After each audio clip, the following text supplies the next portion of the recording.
here in Providence, Rhode Island, at the lovely home of Kate Colby. Thank you, Kate, for hosting us. Thanks for And being Laynie here. Browne. Oh, it's a pleasure. And Laynie Browne came along with us. Happy to be here. Who spent a few years in Providence. This is a Providence-affiliated ModPoMinute. We're going to be talking about a poem from this book, and what's by Liz Willis, Turneresque, and what's providential about it, providential, that's a good word, is that it was published by the great Burning Deck Press, by the Waldrops, their press. And so we're talking about a poem called September 9, and Kate, would you read it, and then we'll talk about it? September 9. It's Turneresque in twilight. The word comes at me with its headlights on, so it's revelation and not death. I figure I'm halfway home, though I've only started. Nothing is moving but me. I'm a blackbird.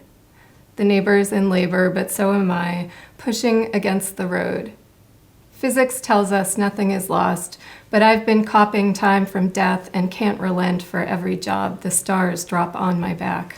Wow, there's a lot going on there. The scene, Laynie, nominally is she's driving. The word comes at me. What word is that? Is that Turneresque? And it could be something else too? It didn't occur to me that it was Turneresque. I'm thinking it's some kind of news, some kind of What's the word? The word is... epiphany. Mm-hmm. Kate, Turneresque, I read it as partly, it occurred to me, I have this word Turneresque because we're talking about J.M.W. Turner, right? The romantic painter. Yeah. What's Turneresque at twilight, possibly? Well, the pastel colors of the sky. But I had read the word Turneresque coming at her too, with all its sort of like cliche and deadening metaphor and foregone meanings. But because its headlights are on, it's okay here. So she's on her way home. What's this on the way homeness? I mean, the end of the poem is really very powerful. What's happening in this speaker's life? What's going on? What's the feeling? Laynie, what's the feeling you get about the situation? I feel like there's this question of indeterminacy and liminal space, this sense of where is our knowledge coming from? Is it painting? Is it the sky? Is it what we can see?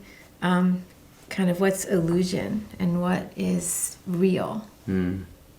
Kate, there's a Wallace Stevens Blackbird reference in there. Nothing is moving but me. I'm a blackbird. The first section of Stevens' 13 Ways of Looking at a Blackbird is the only moving thing was the eye of the blackbird. Mm-hmm. What's the consequence of introducing the idea of this seeing? Nothing is moving but me. I'm a blackbird. What's she doing with that line? I don't know. There's a lot visual going on here. And this isn't Stevensonian per se, but I have a hard time not reading this poem as a kind of midlife allegory, largely because of the date. But it feels like a moment of... The date? Yeah. Approaching fall. Approaching fall. The fall, yeah. Yeah. And this sort of struggle that's evinced to keep in the body in time that's going on here. So she's driving forward, but also moving forward to a new stage, it feels to me. But that Stevens moment is kind of a quiet looking around, surveying the scene sort of thing. A perception of if one little thing is moving, then you notice it in a big way. Laynie, what labor are we talking about? I mean, the great rhyme, "The neighbor's in labor," is followed by the speaker's insistence that she too is in labor, but she's pushing against the road. Something is about to be born, metaphorically, or there's the physical labor of the neighbor, and there's this invisible labor inside her, and laws of physics, or what we see in front of us, don't make it visible. Final thought from each of you on this amazing little prose poem. Kate, what's your thought? I appreciate the birthing metaphor and the notion that she's kind of birthing the path she's already on, and also ejecting and rejecting it at the same time as she's traveling it. It feels very like perpetual. Thank you. Laynie, what's your final thought? I'm thinking about how it's a crepuscular poem with this idea of twilight. So color and painting and colors changing right in front of her eyes, day moving into night. Yeah.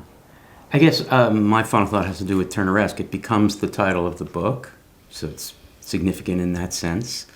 And it's so not Stevensian, that kind of imagistic / cubistic precision of the movement in the Blackbird versus Turneresque. And I don't think she particularly decides which aesthetic she prefers, but I think she's fighting against the tendency to do it in a Turneresque kind of romantic way, and that creates a tension that has something to do with physics teaching us that nothing is lost. There's a preservation of matter somehow.